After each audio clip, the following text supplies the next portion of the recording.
Kablaisi pun epic subscribers baru kita jusut ramen pagi video segala channel.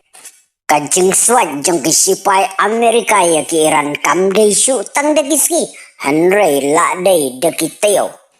Kajing temu jeng kerui Amerika ya ki Iran omdei dekat ma kabada ki bom.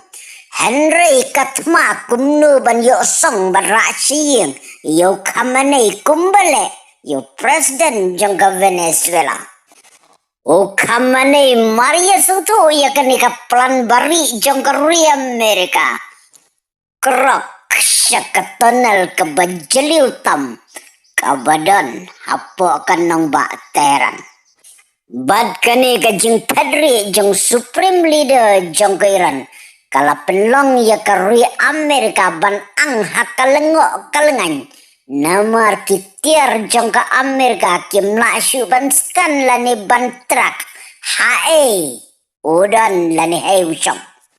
Kairan kaong lada ke Amerika kan bom yang itate lake kat polong do. Kabamud baka Iran kan bom ya ke Israel kan bom ya kiri ki badan Middle East ki badai ki perlok jong kerui Amerika.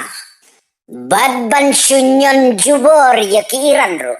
Kamdei ke besuk nomor kerui Iran ro kadai ke nuclear power country. Ka aircraft carrier ke bahetam jong kerui Amerika ka USS Abraham Lincoln. Santli ki destroyer. Khat artillery ki fighter jet F-15E. Artillery ki XC-130F combat king plane. Kawe ke MQ-9 Reaper drone. Khat santli ki stealth fighter jet F-35. Bad kita gede ki certma jong kerui Amerika ki baladon de ki tayo sodong ya keriran. Henry mensisni ke Iran kala isak kala itat. Bad kala ingia ya ke jingwantur siwantur. Jong ki sipai Amerika ke Iran tenun kala seido bom nuklear. Bad pensya sakipang jong kerui Israel. Belum kerat ki supaya Amerika selapur kawang ke jetma F-35 jong kerui Amerika. Ya ke syahid drone 139 jong ke Iran.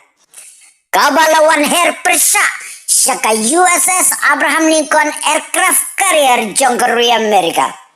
Dah kebatangnya Donald Trump mula penbor ya Iran ban pedang ban yakran halor ke nuclear deal. Badlala field te omlong holok.